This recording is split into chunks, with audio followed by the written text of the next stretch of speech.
সরকার এটাকে বাস্তবায়ন করার জন্য উদ্যোগ নিয়েছিল।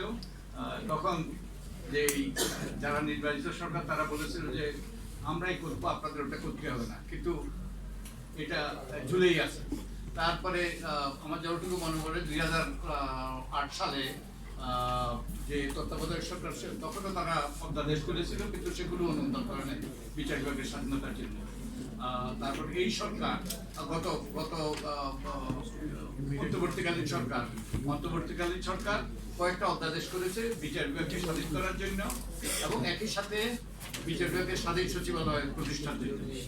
তো এখন যেটা ঘটলো যে আমাদের বর্তমান সরকার বলেছে, বর্তমান সরকার এগুলোকে অনুমোদন করে নাই, যার ফলে এগুলো বাতিল হয়ে গিয়েছে। এবং তারা বলেছে যে তারা আমাদেরকে আশ্বাস দিয়েছে, আবার আশ্বাস দিয়েছে, 2001 সালে আশ্বাস দিয়েছিল, আবার আশ্বাস দিয়েছে তারা আরো উন্নত আইন, আরো ভালো আইন করে তারা এই বিচার বিভাগের স্বাধীনতা নিশ্চিত করবে, বিচার বিভাগের সচিবালয় স্বাধীন সচিবালয় নিশ্চিত করবে, গুম কমিশন, তারপরে তাদের হিউম্যান রাইটস কমিশন, এগুলো জন্য আরো ভালো আইন করবে।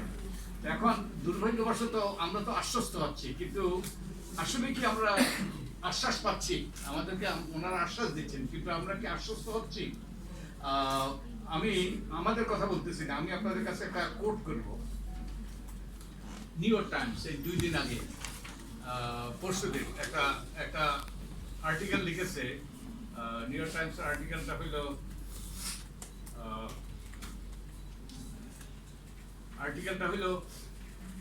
Gen Z protest around the world, success or epic fail.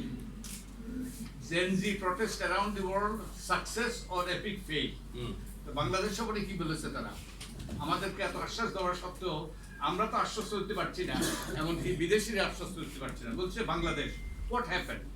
Early starters, Gen Z scored its first revolution in 2024 when youthful demonstrators in Bangladesh kicked out the authoritarian scion of a political dynasty after a bloody crackdown.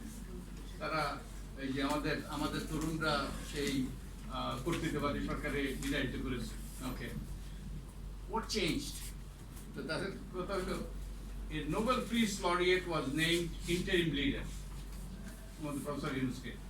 But in elections in February, voters brought back to power another party led by a scion of another political dynasty.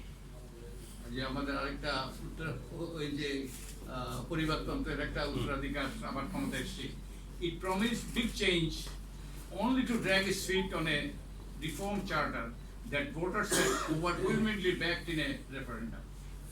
এটা তো আমরা তো অনেকের মধ্যে প্রশ্ন, আমাদের নাগরিকদের মধ্যে বিদেশিরা পর্যন্ত আশ্বস্ত হতে পারছে না, আশ্বাস দেওয়া সত্ত্বেও। তো এটা নিয়ে আমরা আলোচনা করছি যে এই অধ্যাদেশগুলো বাতিল হয়েছে, তারা আশ্বাস দিয়েছে যে আরো ভালো অধ্যাদেশ করবে, আমাদের ভালো আইন দেবে, কিন্তু আমরা তবু আশ্বস্ত হতে পারছি না। এবং আপনারা হয়তো কেউ দেখেছেন আজকের খবরের কাগজে এসছে, আমি অ্যাপিলেট ডিভিশনে গিয়েছি। এই যে গত সেপ্টেম্বর মাসে একটা